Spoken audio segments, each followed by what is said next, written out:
Assalamualaikum warahmatullahi wabarakatuh. Kami dari kelompok 1 mata kuliah perancangan tapak akan mempresentasikan hasil kerja kelompok kami. Dosen pengampu mata kuliah ini adalah Kelly Hendro Basuki STMT dan Yunita Kesuma STMSC.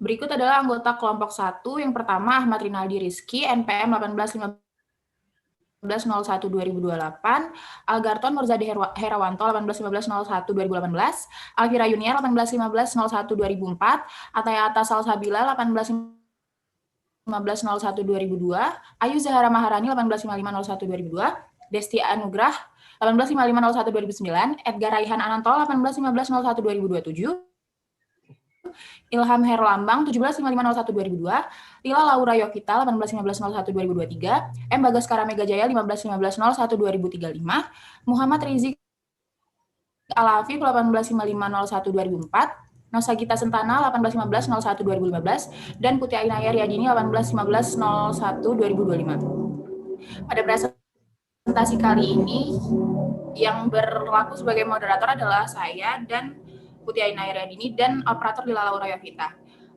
Untuk slide selanjutnya akan dijelaskan oleh Bagaskara. Pertama ada olah data analisis tapak.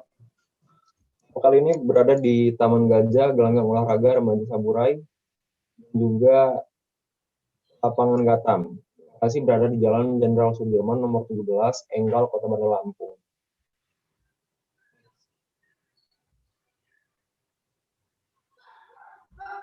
Analisis fungsi.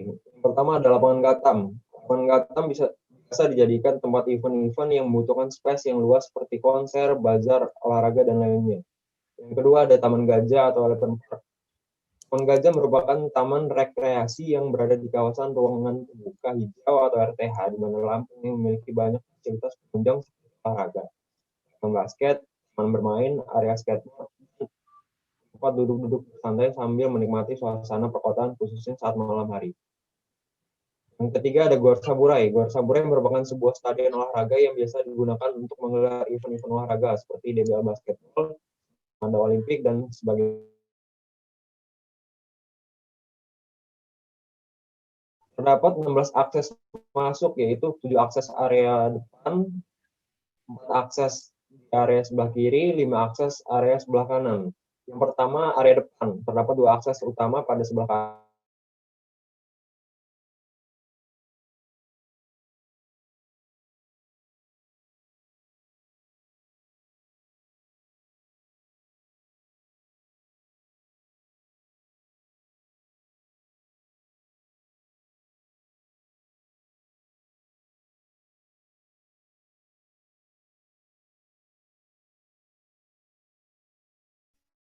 Selanjutnya area sisi kiri. Dapat 4 akses, yaitu yang pertama akses jalan langsung masuk ke arah WC, kedua akses langsung ke sebelah musola dan teater, yang ketiga akses ke musola, yang keempat akses ke taman.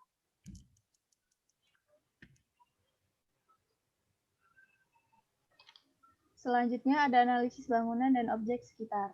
Pada kawasan site terdapat berbagai bangunan penunjang seperti toko pakaian, mall, tempat gym, klinik kecantikan, supermarket, hotel, kafe, dan tempat karaoke dan sebagainya.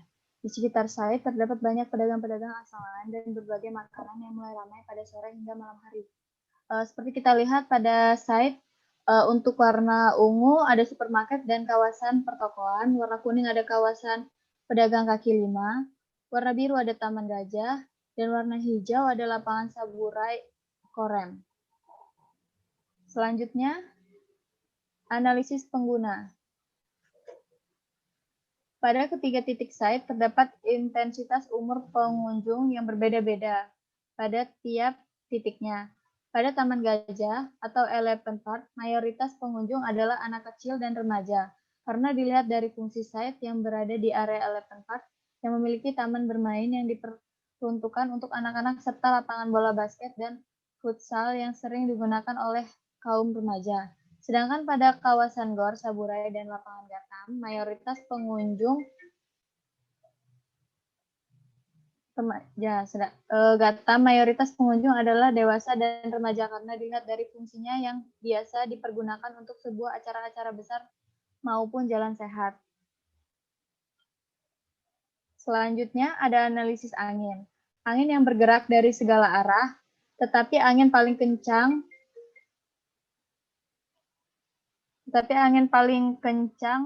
berada pada malam udara semakin kencang dan dingin. Untuk analisanya, pada dasarnya angin di ketinggian rendah manapun sama sekali tidak memiliki arah atau bergerak secara random ke segala arah. Solusinya menggunakan blok massa yang memanjang di sepanjang site dan dibuat void besar di tengah agar angin bergerak di antara blok massa. Untuk vegetasi, terdapat banyak space yang dikhususkan untuk tanaman pada area Elephant Park. Lahan yang dijadikan titik tanam memiliki bentukan dan dimensi yang bervariasi. Lahan tanaman dibatasi oleh elevasi untuk membedakan antara space yang digunakan untuk tanaman dan space yang digunakan sebagai jalan. Jenis tanaman yang digunakan adalah jenis rumputan hijau dan jenis tanaman-tanaman hias untuk menambah fungsi estetika pada tampilan Taman Gajah. Beberapa titik lahan juga terdapat pohon-pohon yang ditanamkan. Analisanya, tapak dapat difungsikan sebagai area hijau, sebagai area resepan kota, namun pada tapak menggunakan semen atau paving sehingga keadaannya sangat gersang dan panas. Selain itu, wilayah itu juga kurang terawat. Solusinya, dilakukan pengkomposisian ruang publik dan ruang terbuka hijau dengan maksimal pada tapak. Selanjutnya, untuk iklim, matahari, dan pencahayaan. Pada pagi hari hingga sore hari, penggunaan pencahayaan alami yaitu menggunakan sinar matahari. Dan untuk malam harinya menggunakan energi solar panel dan terdapat beberapa lampu sorot pada bagian bawah dan atas dari site ini. Analisanya, garis lintas matahari bergerak dari timur ke barat. Site tidak memiliki vegetasi dan bangunan yang cukup tinggi sehingga terkena sinar matahari secara langsung. Solusinya, orientasi site sudah tepat untuk mereduksi cahaya panas yang berlebihan. Dapat menggunakan vegetasi yang cukup rindang di sekeliling site. Untuk sirkulasi kendaraan, jalur sirkulasi kendaraan di sekitarnya lancar dan terhitung ramai. Pada Elephant Park terdapat berbagai aktivitas yang dapat dilihat secara langsung oleh kendaraan-kendaraan yang melewatinya karena konsep outdoor yang diterapkan. Kendalanya adalah jalan sekitar mengalami kemacetan karena kendaraan-kendaraan yang kurang berfokus ke arah jalan karena memperhatikan aktivitas yang terjadi di Elephant Park. Kepadatan lalu lintas dapat terlihat dari gambar di samping. Selanjutnya, aksesibilitas.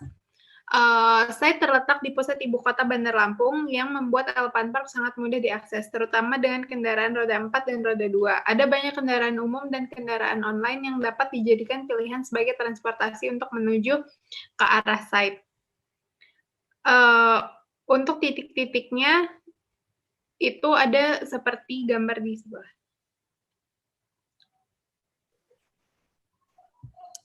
Untuk topografi, kontur tanah pada Taman Gajah lebih tinggi dibandingkan dengan lapangan Gatam dengan kenaikan tanah setinggi 6,1 meter. Kontur tanah tapak dari arah barat ke timur cenderung datar menurun dengan rata-rata penurunan setinggi 3,1 meter pada lapangan Gatam dan 2,4 meter pada GOR, lalu 1,2 meter pada Taman Gajah.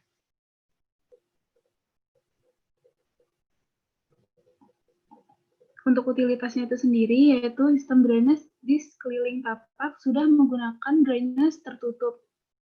Di beberapa titik rawan genangan air, seperti di Taman Gajah yang banyak memakai rabat beton sebagai perkerasan, belum memiliki lubang untuk penyaluran air hujan atau penyerapan air. Sistem listrik dan telekomunikasi masih menggunakan sistem tiang di permukaan tanah.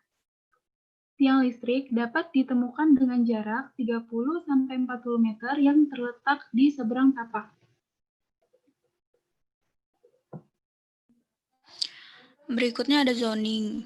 Untuk zoning site Elephant Park, itu bisa dilihat warna biru untuk lapangan basket, hijau area taman hijau, biru muda untuk stage area, orange untuk playground, dan hijau tua musola, hitam skate park, dan merah area tunggu atau halte. Sedangkan pada lapangan Gor Saburai ada warna ungu untuk area pedagang, warna kuning untuk bangunan parkir, dan merah tersendiri untuk Gor Saburai. Sedangkan untuk area Gatam, di situ bisa dilihat ada warna hijau untuk ruang terbuka hijau, abu-abu muda untuk area lapangannya, dan orange untuk gazebo.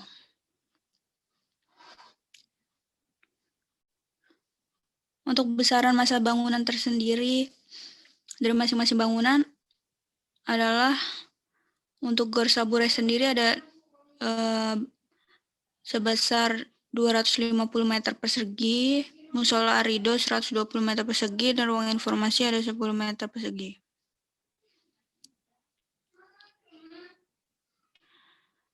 Selanjutnya untuk intensitas masa bangunan, mengacu pada Peraturan Daerah Kota Bandar Lampung Nomor 10 Tahun 2011 tentang tata ruang wilayah, tapak ini yang terdiri dari Taman Gajah dan Lapangan Gatam merupakan bagian dari ruang terbuka hijau.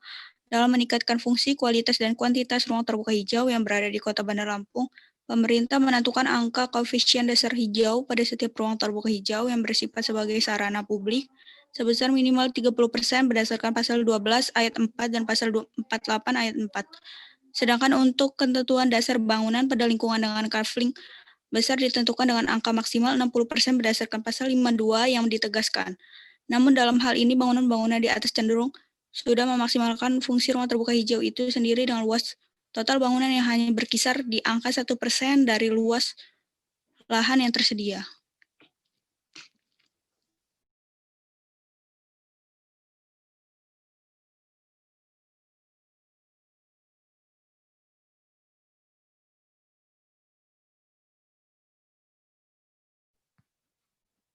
Untuk material yang digunakan terkait bangunan-bangunan di atas yaitu pas bata, semen, dan acian sebagai dinding, lalu kaca, keramik, beton, kayu. Namun untuk Gor Saburai memiliki tambahan seperti baja sebagai struktur atap. Sedangkan untuk tekstur yang diaplikasikan pada bangunan ini secara keseluruhan merupakan acian halus dan mendatar. Namun pada musola Arido memiliki tambahan yaitu tekstur kasar dan halus dari material kayu yang digunakan. Sedangkan untuk warna, pada ketiga bangunan di atas memiliki warna yang bervarian. Untuk Gor Saburai tersendiri memiliki warna kuning terang dengan variasi putih dan abu-abu pada fasad atau struktur. Untuk musola Arido dipenuhi oleh warna abu-abu pada keseluruhan bangunan dengan variasi warna coklat dan material kayu. Lalu yang terakhir pada pos keamanan dipenuhi oleh warna putih pada seluruh bagian, baik itu dinding, struktur, maupun fasad.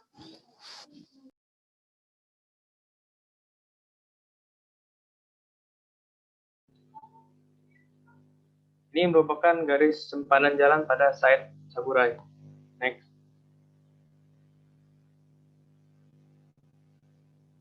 Konsep bangunan atau konsep tapak. Konsep yang kami gunakan pada site yang telah kami amati adalah Green Plaza, yaitu konsep Green Plaza sendiri berfokus khususnya untuk memaksimalkan fungsi area sebagai ruang terbuka hijau publik yang multifungsi dengan tetap memperhatikan keselarasan lingkungan. Secara umum tidak ada perubahan urutan ataupun susunan bangunan. Lapangan Garuda Hitam atau Gatam, Gor Saburai, serta Taman Gajah akan tetap berada pada susunan yang sama, tapi akan diterapkan desain yang berbeda, terutama pada Taman Gajah, karena konkurnya utama kami adalah pada area lapangan Gajah.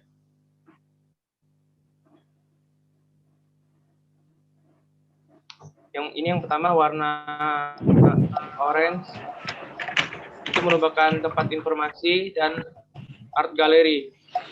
Yang kedua, musola yang berwarna hijau. Lalu warna merah yang berwarna area service, warna ungu aksesibilitas, warna kuning area booth makanan, hijau muda public space, warna ungu tua parkir, yang warna hitam Gor Saburai, dan yang warna coklat lapangan Gatam.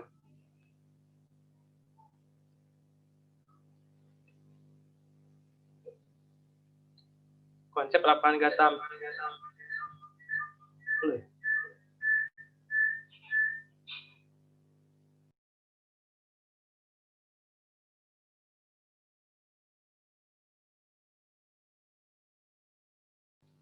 Lapangan gatam sendiri akan berfungsi sama seperti sebelumnya, sebagai lapangan serbaguna yang bisa difungsikan sebagai tempat olahraga, event-event atau acara tertentu. Namun, akan ada satu spot dekat panggung yang ditambahkan alat-alat penunjang kegiatan olahraga seperti tiang pull up dan sejenisnya.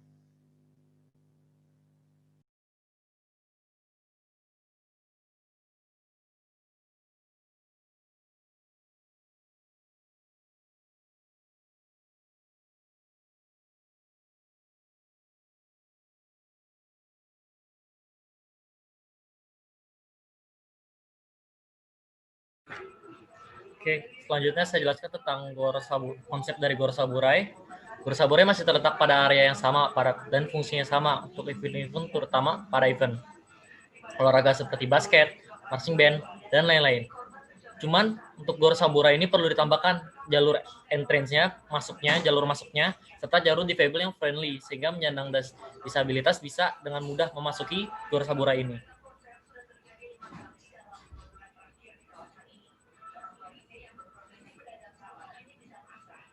Kemudian konsep Taman Gajah. Pada konsep Taman Gajah ini terdapat beberapa perubahan pada segi desain dan zoningnya. Yang pertama itu ada pedagang kaki lima yang sering kita lihat di pinggir-pinggir jalan atau di pinggir-pinggir Taman Gajah. Lalu kemudian ini akan diubah menjadi pada area pedagang-pedagang kaki lima ini kita buatkan di lapangan gatam di sisi kanan, sisi kirinya. Kemudian untuk bagian tengahnya itu kita jadikan public space seperti ada performance, terus dan lain-lain. Lalu kemudian untuk area servisnya kita jadikan satu seperti musola, toilet, keamanan, dan ruang informasi. Lalu kemudian untuk bagian pemasukan, untuk bagian entrance-nya pada konsep Taman Gajah ini kita dibuat landai jadi lebih friendly Taman Gajah ini untuk penyandang disabilitas. Selanjutnya. Kemudian pengunjung juga dapat bersantai, berpiknik, serta bercengkrama dengan kerabat di sini, sebagaimana fungsi utama dari public space adalah sarana untuk bersosialisasi. Pada Taman Gajah ini kita tambahkan unsur gajahnya seperti dibuat petak-petak vegetasi yang berbentuk gajah pada bagian tengah Taman Gajah. Dan juga taman-taman ini juga sebagai penyerapan air ketika hujan, jadi tidak akan banjir pada Taman Gajah ini dan friendly terhadap lingkungan. Lalu kemudian di sekitar Taman Gajah ini kita juga tambahkan vegetasi berupa pohon, seperti konsepnya yaitu plaza. Tidak terlalu banyak ornamen dan penyekat, area dibiarkan terbuka sehingga Taman Gajah ini terlihat luas dan bebas.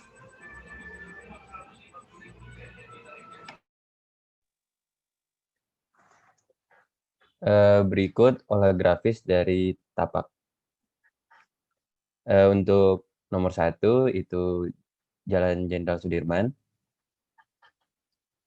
Nomor 2 itu pintu masuk servis. Nomor 3 ada lapangan basket. Nomor 4 itu taman. Nomor 5 area bermain dan olahraga. Nomor 6 musola Ridho. Nomor 7 Gor Saburai. Nomor 8 pusat informasi. Nomor 9 skatepark. Nomor 10 Tugu dan halte. Nomor 11 gazebo, nomor 12 lapangan multifungsi, dan nomor 13 area hijau.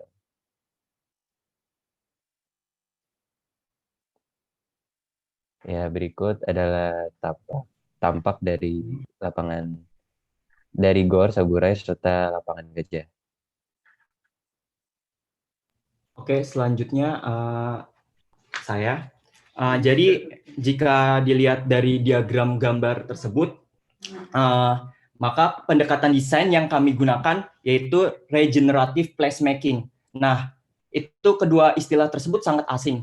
Apa itu regeneratif dan apa itu placemaking? Sementara di sisi lain, regeneratif itu yaitu penyatuan ekosistem suatu tempat sehingga mendukung hubungan sosioekologi dan pengaplikasian intervensi temporer untuk lingkungan yang lebih baik dengan peningkatan kualitas hidup masyarakat juga melalui konseptualisasi peran masyarakat. Jadi dibilang generatif itu karena keseimbangan antara hardscape dengan softscape. Hardscape itu dengan area perkerasan, softscape itu area penyerapan. Nah, apa itu placemaking? Placemaking yaitu suatu pendekatan desain terhadap pengelolaan ruang publik yang mana menciptakan ruang berdasarkan kebutuhan pengguna dengan meningkatkan suatu nilai ruang agar ruang itu lebih vibran dan ada peningkatan sense of place terhadap pengguna.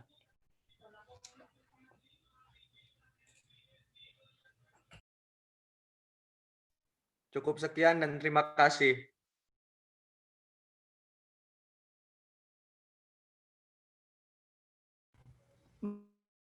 Baik, demikian presentasi dari kelompok 1 mata kuliah perancangan tapak. Kami akhiri. Wassalamualaikum warahmatullahi wabarakatuh.